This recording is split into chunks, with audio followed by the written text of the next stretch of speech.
Hey guys, my name is Liam for GoneJeepin.com. I've got my friend Brandon here, and he has this beautiful Jeep. Brandon, what are we looking at today? So this is a CJ2A, which is the first production civilian model Jeep, and this was made in 1946, right after the end of the Second World War. All right, let's jump right in. Okay, you guys, so we're gonna start from front to back. We're gonna cover some of just the basics of what makes this CJ2A a CJ2A. From the front here, nothing really special. We've just got a steel bumper, and that's kind of what I love about these Jeeps, is they are incredibly simple. This would be, what, the first Jeep since the war effort, right? Yep. And so this is the CJ, which stands for Civilian Jeep. Civilian Jeep. And you were telling me earlier, and I love how I start. This is the bumper, and now we're just, forget about the bumper. We're moving in.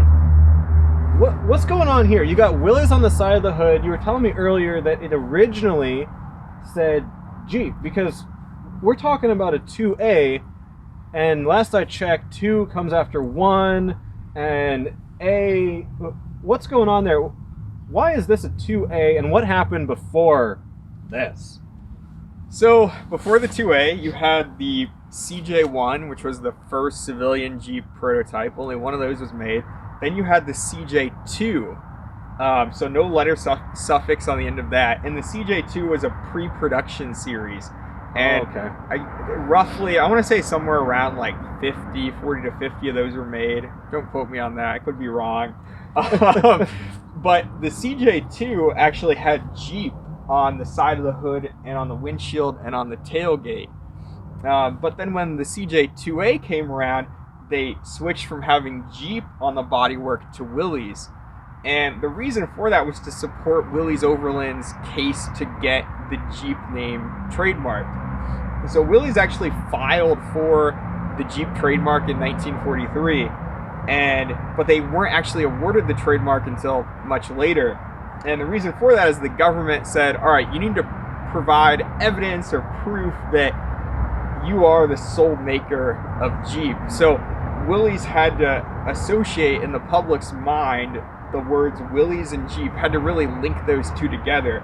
And if you saw this vehicle out on the street and you saw just Jeep stamped on it, I mean, you could just tell by looking at it that it was a Jeep, because it bore such a great resemblance to the wartime Jeep, which everyone knew about. But you didn't know that it was a Willys. So in order to fix that, Willys actually stamped Willys in the sheet metal just to help build that association between Jeep and Willys and support their case for getting the Jeep trademark. That's really cool. It's something that you wouldn't probably get just from looking at the side of one of these Jeeps. So thank you for that. Now, you've also got a very interesting set of colors here. A lot of us might recognize these colors from something more tractor shaped. Why would they choose something that resembles a tractor for a Jeep? Well, the CJ2A, when it came out, was actually marketed for agricultural and industrial uses. They really saw this as being a replacement for a tractor. And you have to remember, in the 1940s, a huge number of American farms did not have a tractor or a truck. They were still relying on horses. And so Willys kind of pitched this as an all-around vehicle. If a farmer bought it, he could use it as a truck, he could go to town, and then he could also use it on the farm. He could plow with it, he could disc with it, he could run any sort of equipment that required a power takeoff with it. And so, when the CJ2A came out, it was only available in 2 color schemes. You had this one, which is pasture green with autumn yellow wheels, and then a harvest tan with a sunset red wheel. But it's interesting they called it sunset red, but it actually was more of a pumpkin orange. And so I think they were, with the green and the yellow, I don't know if they were exactly trying to copy John Deere. Obviously they made tractors, but maybe they were. Maybe that was part of the strategy, is if they made it look like a tractor, farmers would be more likely to purchase it. I don't know. That's just a theory that I have. It's a pretty good theory. You were telling me earlier about this soft top. What is unique about the soft top, and would this be something that they could get originally with this Jeep? Yeah, so this is an original style canvas soft top. So the soft tops on the early CJs, they were completely optional. So standard, you didn't get any sort of top at all. In fact, you didn't even get a rear seat or a front passenger seat. These are all optional equipment. But that's insane. all you got was the driver's seat, and if you wanted this other stuff, you had to pay extra money for it. Oh my gosh, I had no idea that a passenger seat was an option at one point in history. That's really cool. Okay, but back to the top. So this top, it's actually not one piece. There's a whole bunch of pieces, and there are more pieces that aren't on it right now. Like there are window pieces for the sides, there are doors, but it all comes apart. You've got a front roof section, you've got a rear roof section, you've got this rear curtain with a window, and it was actually designed to be kind of modular. So this is kind of the full cab look, like if you wanted to protect rear seat passengers as well. But if you didn't have a rear seat and you were just concerned about the driver or the front passenger, you could convert this to a half cab. So you could take off these rear bows, take off this rear roof section, and then put a curtain behind the front seats, and then just seal off this front seat section for the half cab. Wow, that's so cool. And we've got a rear tire here, and I don't think this is something you see anymore. What is the deal with the spare tire being on the side of the vehicle? Like, I don't know. Yeah, it's a little strange. So you look at the World War II Jeep, and they put the spare tire on the back, but when they developed the CJ2A, like I said earlier, they wanted to market it towards farmers and for industrial usages. So they wanted to make sure that it had a tailgate and you kind of had a bed area in the back. The problem is when you got a tailgate, you lose that spot on the back panel to put the spare tire. So Willys' solution was simply to move the spare to the side of the vehicle, which it works okay, especially because the tires are so narrow, the wheels are so skinny. This wouldn't really work on a modern car because the tires that we use today are so much wider. This would just stick out way too far. But an interesting fact about the side-mounted spare tire, I believe it was in 1948, there were a couple states that introduced a regulation that you couldn't have your spare tire on the right-hand side.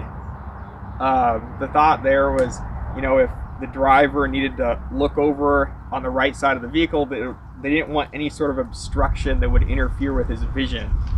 So in 1948, Willys actually produced a number of CJ2As, which were called lefties, that moved the spare tire from the right side to the left side of the vehicle.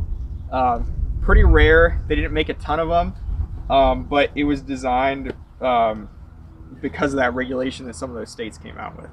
Wow, who knew? That's really cool. All right, so we're gonna walk around, keep this moving. There is something really unique in the back of this Jeep. Am I right? Yeah, something different you probably have never seen on the back of a Jeep before. I'm assuming that is not a trailer hitch. What is going on right here? So this is actually the rear gearbox for the power takeoff.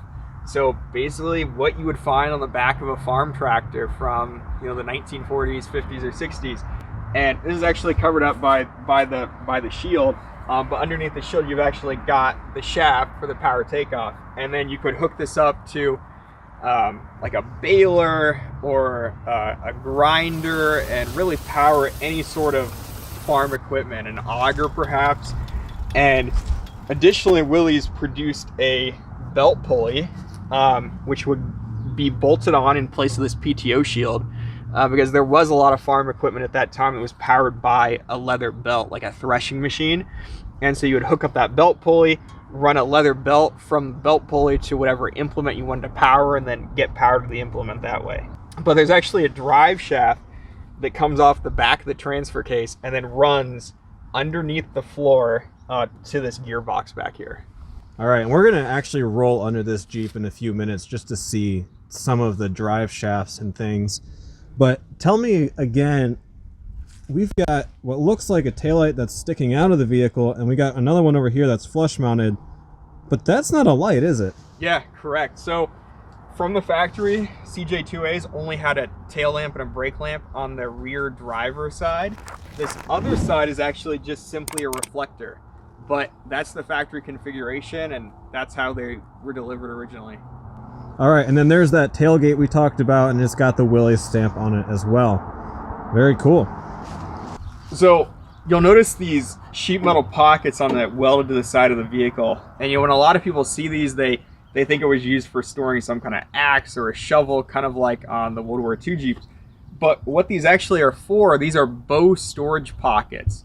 So this top bow support structure is actually composed of a whole bunch of sheet metal tubes that come together, and they can be collapsed and broken down into a number of parts.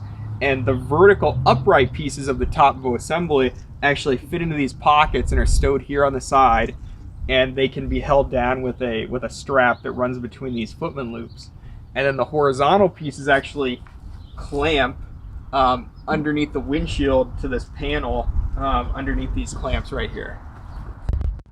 That's really cool. Now, something else I'm noticing, especially when you just kind of stand back, is you were saying these are called Footman Loops? Is that what those are called? I love how there's so many of them.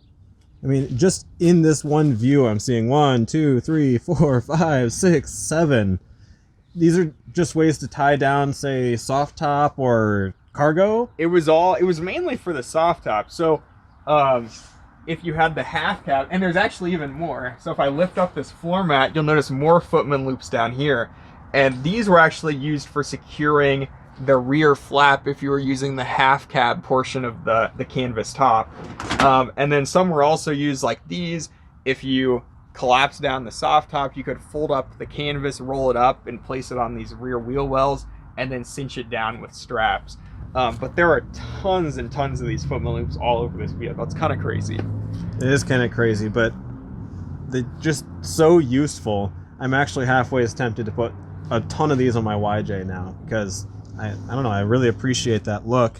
And I think it's important to point out, you lifted up this mat, and the sheet metal is actually contoured down for the Footman loop, so you can still have a flat floor under the mat. That's a really neat feature. Now, we've got a mirror right here, but you were telling me earlier, as we've started talking about options, that this mirror is standard, but that one is optional. Is that right? Yeah, correct. So, from the factory, standard, you only got the side mirror, and then the center mirror was actually a factory option. So, like everything, it's like the way these were delivered as standard equipment were super, super bare bones, and then if you wanted to add anything, whether it be a mirror or a seat or the power takeoff or even a top, you had to shell out extra money for it. That's fantastic. Now, as we're on this side of the vehicle, we've got a gas cap right here. Where's the gas tank on this car? So, gas tank is right underneath the driver's seat. It's a 10-gallon gas tank, and to fill it, you simply just unscrew this cap right here. You can actually, if you pull up close enough to the gas pump, you can actually refill it without getting out of the driver's seat. You just reach down, take off the cap, grab the nozzle, stick it in there. I don't advise doing that, but you can do it. I'm just picturing this right now. You know, you're pulling up in already not your average vehicle, and then you don't even get out of the car and you refuel it. You're gonna get pictures taken of you. You're showing up on Instagram. It's just part of the life. That's fantastic. We're gonna dive into the interior, but first I want to point out something that I think is a little bit strange. If we come down here, there's a hole. What's going on there? So this is actually your drain hole. So if you get water in the interior, it'll run out this drain hole right in the side. Not designed the best because, there is a little bit of a lip, and water, silt could get stuck in there without really coming out of the body and create some rust issues. But that's how it was designed, just a drainage hole right on the side of the body. Sure, that's not like a handle of sorts. You just kind of pick up your little toy Jeep and walk away. No, all right. Well, I don't think so. I tried. Okay, so good times. So I'm seeing something else here, which starts on the exterior and leads inside the cab. You've got a hose coming out of the engine bay, up the windshield, and then going to, is that the windshield wiper? Yeah, so this is a vacuum actuated wiper for the driver's side. And so this tubing, this is actually your vacuum line. And you'll notice it's not solid rigid all the way. It's actually flexible right where it goes into the engine, and that's so you can still fold down the windshield, right? If this is totally rigid, you couldn't fold down the windshield, so they had to put some flexibility in it for that with the rubber. And then you'll notice on the passenger side, it's actually a hand wiper. It's not a vacuum wiper. So if whoever was sitting in the passenger seat wanted to see out, they had to manually actuate the wiper. That's great. So you can have a little bit of a passenger seat driver, if you will, and they can go ahead and actuate their own wiper if they see that it's necessary. All right. Now there's a lot of stuff on the dashboard here that we probably aren't used to if you drive a modern vehicle, but one is even unique for this time period, and it's this giant governor handle. I'm assuming that has nothing to do with like government, but a lot more to do with practical farming. What is going on here? So this is your control for the engine-mounted governor. So when you're doing any kind of PTO work, you want to make sure your engine is running at a consistent RPM. And what this governor does, and we'll look at the governor later, but you actually pull this handle out, and it's like every notch increments like 100 RPM. So when you pull it out one notch, it'll maintain the engine speed at like 700 RPM. You pull it out one more notch, it'll go up to 800 RPM, and so on. Then the engine, whatever speed you set this at, the governor will maintain the engine at that given RPM, at that given speed for your PTO. That's really cool, and that's probably very useful for certain PTO-driven things that would be needing your attention. So you can kind of drive the vehicle without being in it, right? Yeah, correct. And there were 3 different styles of governors that were used on the CJ2A. There were Monarchs and King Seelys and Novais. Novais are actually the most versatile because they can still be used with the full throttle linkage hooked up. A King Seely and Monarch, in order to use them, you actually have to disconnect the linkage for your gas pedal. So at that point, when you're using the governor, the vehicle can only be used as a stationary power plant. And then when you want to drive it again, you have to basically reconnect the accelerator pedal linkage. Wow. Not right. The best design, whereas the Novi governor, which came out later, that could be used with the accelerator pedal still hooked up. So in theory, you could even use it as a cruise control for driving on the road.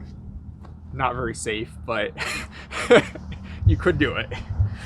You guys heard that, right? You can use this governor as a cruise control. Brandon said it's okay.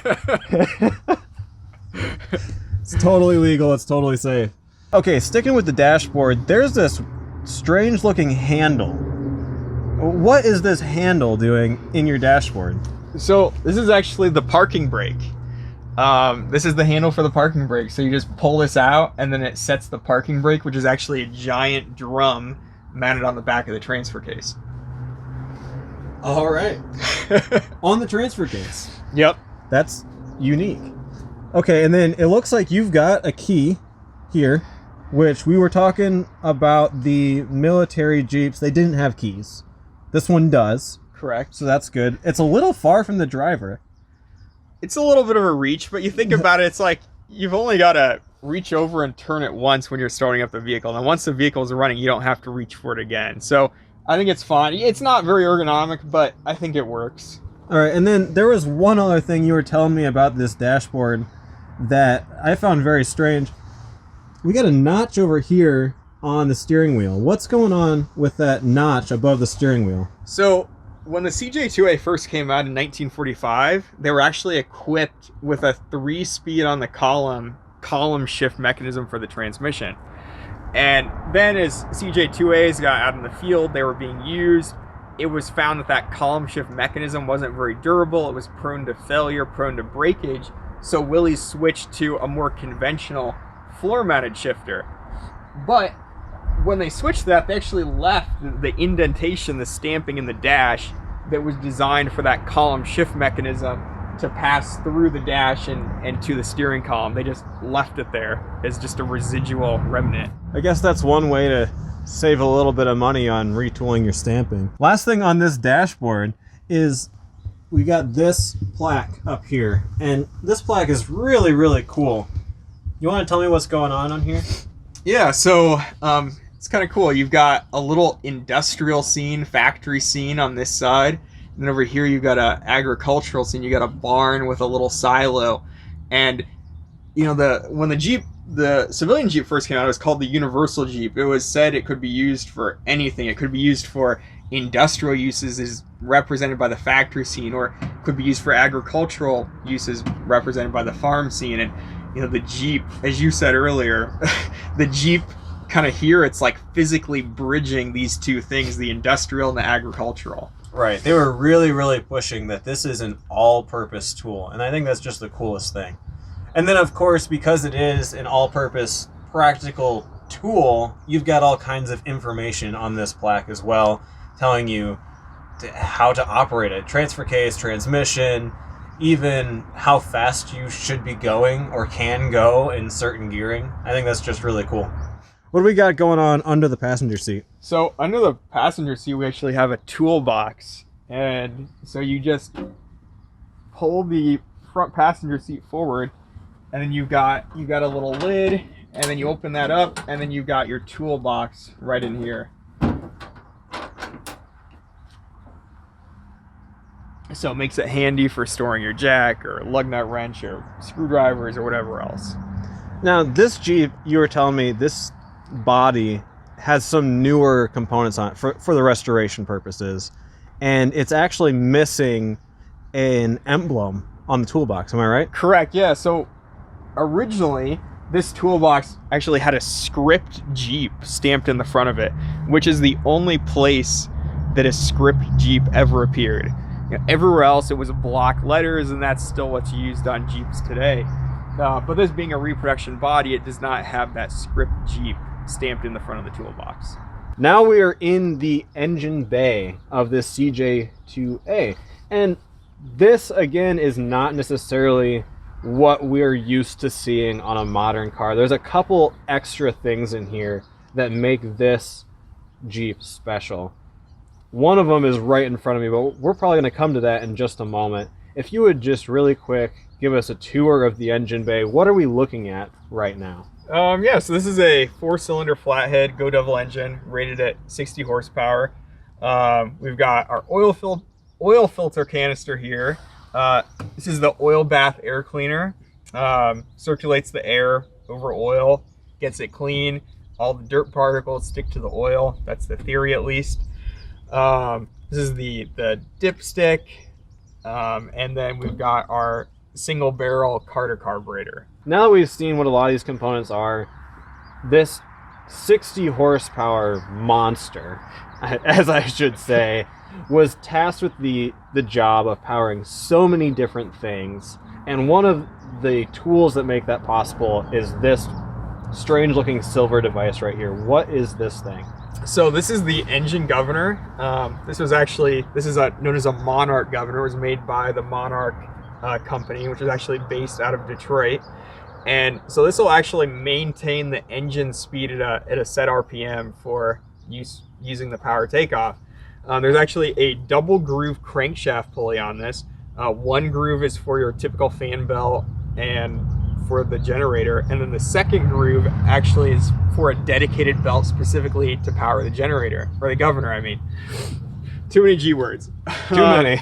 And so you'll notice this little tag here, warning, do not engage or disengage governor while the engine is running.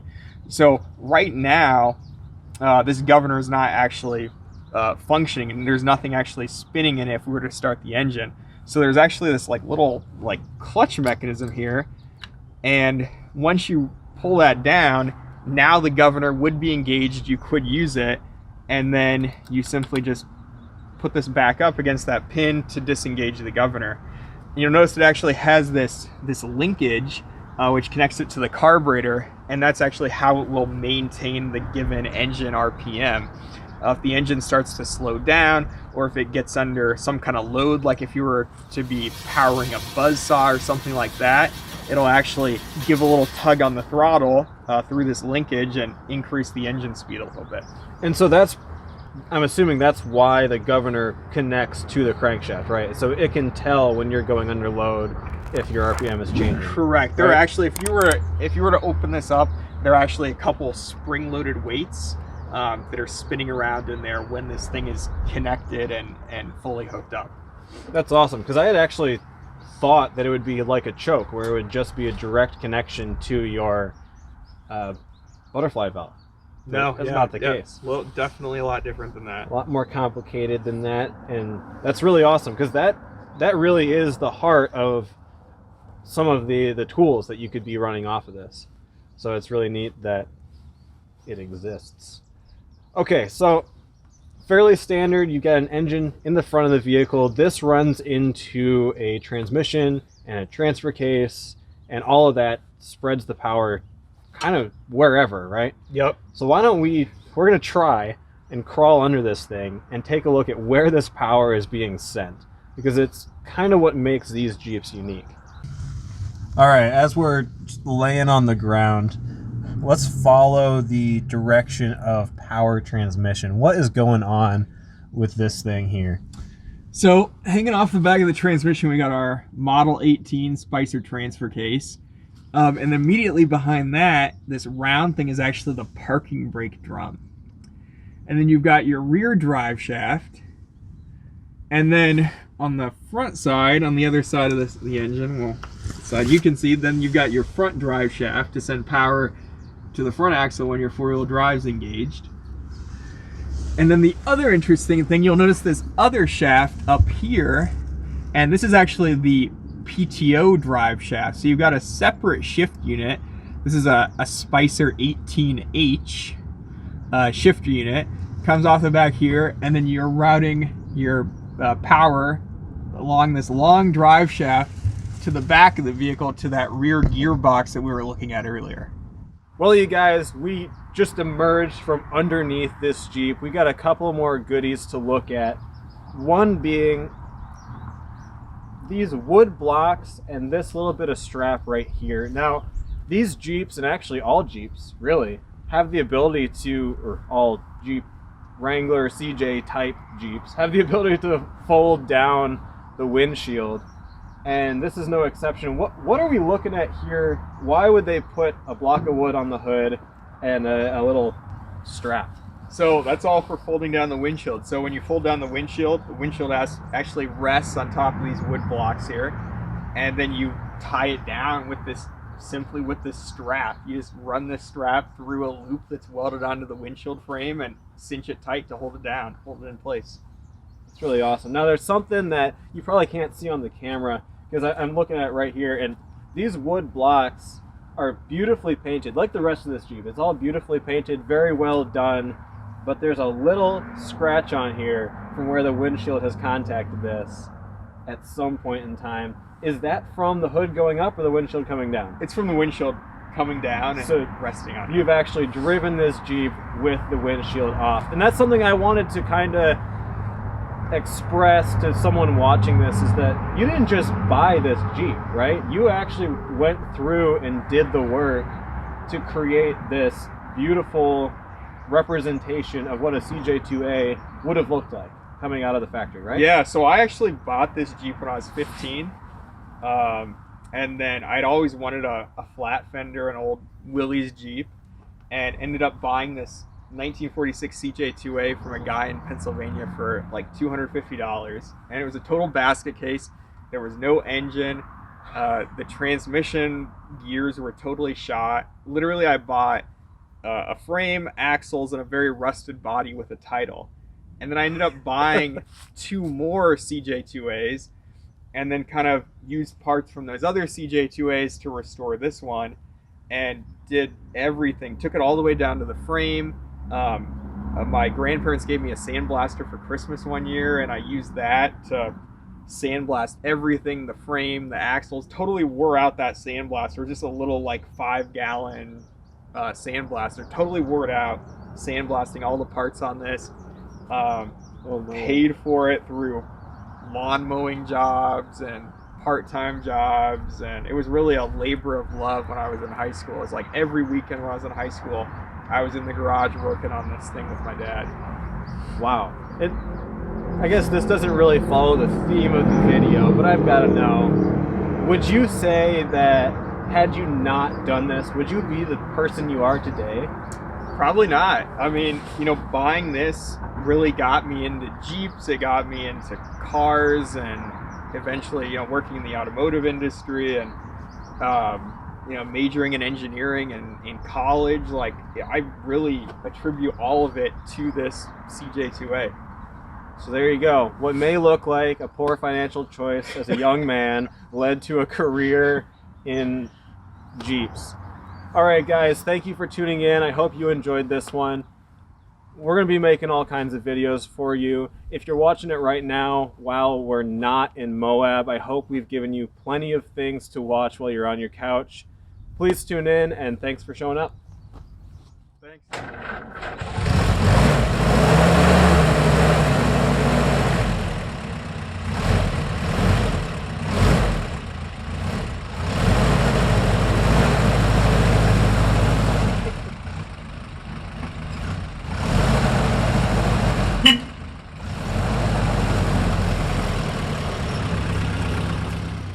We're gone jeeping.